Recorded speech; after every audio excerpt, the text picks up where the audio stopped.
Last year I did trauma therapy and a lot of my childhood memories have come back. They were never really gone. But after trauma therapy, they don't hurt so much, and I can explore them now.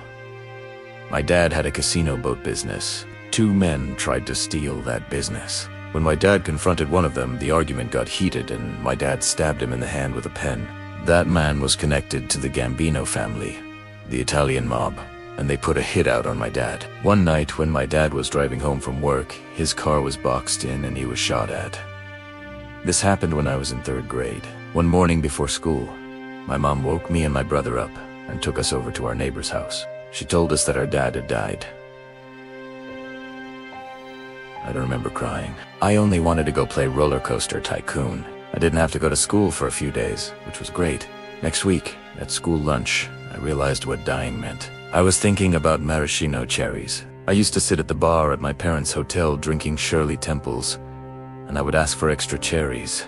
I loved eating the cherries, and drinking the Shirley Temple felt like work that made the cherries taste even better. I would get about 4 cherries per drink, and I would have to drink a 1/4 of the cup for each cherry I ate. One day my dad gave me a jar of cherries. He didn't understand that I didn't want a whole jar of cherries, but he looked so happy when he gave them to me that I didn't want to upset him. So I pretended I loved the cherries. Sitting at the cafeteria table, I thought of the jar of cherries in my dad's fridge, and I realized he would never buy me cherries ever again. He will never do anything I like or anything I don't like ever again. Later that year, I met my 2 best friends, Joanne Levy and Travis Marcy. Joanne Levy was the school counselor, and she would let me come to her office whenever I wanted, and my teachers would let me go to her office whenever I asked. I didn't know I was getting special treatment at the time. I was in Joanne Levy's group called Banana Splits. Banana Splits was group therapy for kids of divorced parents. There wasn't a group for kids whose parents were murdered, so they put me in Banana Splits. Nowadays, when I do my meditation and I want to think of a safe space, the only one I can come up with is Joan Levy's office from 3rd grade. I imagine being in her office. I shut the blinds and lay on the couch while she works at her desk, and I hear all the kids walk by on their way to lunch. I lay there so I don't have to go to lunch with everyone else.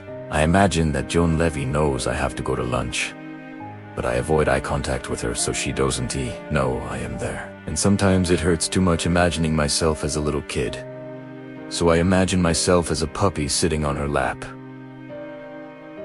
while she's working, and I listen to her fingers on the keyboard. Later that year, I met my other best friend, Travis Masacano, and I got along really well.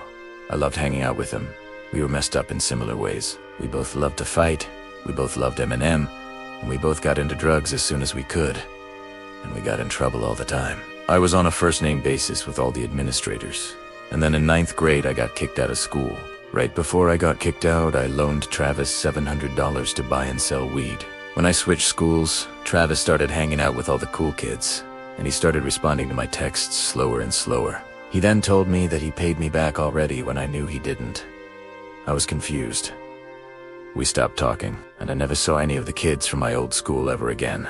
A few years later, when I was 16, one of my neighborhood friends called me and said, "They are making a movie about your dad." I googled the movie and find out Kevin Spacey is playing the main character. He's playing one of the guys who tried to steal my dad's business. I start watching the trailer when all of a sudden there is a scene of someone who looks just like my dad gets shot in the face. I started to do a lot more drugs around this time. Years later, I was in college, and in the middle of the night I get a call from a number I don't know.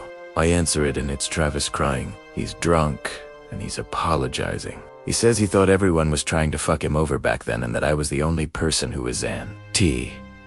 Then he tells me that we met at his dad's funeral, which was just a few months after my dad's funeral. He said my mom made us go to his dad's funeral, even though we didn't know his family, and that she made me go introduce myself to Travis. Still crying, he tells me we need to take care of our moms. He's sorry. I forgive him. I was shocked.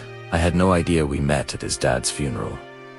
It was really good for me to hear from him. I had been addicted to drugs for a couple years, and for the year prior to Travis calling me, I had gotten clean and gotten really into therapy and meditation. I was trying hard to change the direction my life was going. Hearing his apology led me past a block I didn't even know I had. The next day I called my mom to ask about this. I asked, "Did you take us to Travis's dad's funeral?" Travis said we met at his dad's funeral. How did his dad die? My mom said, yeah, I thought we should go. His dad shot himself.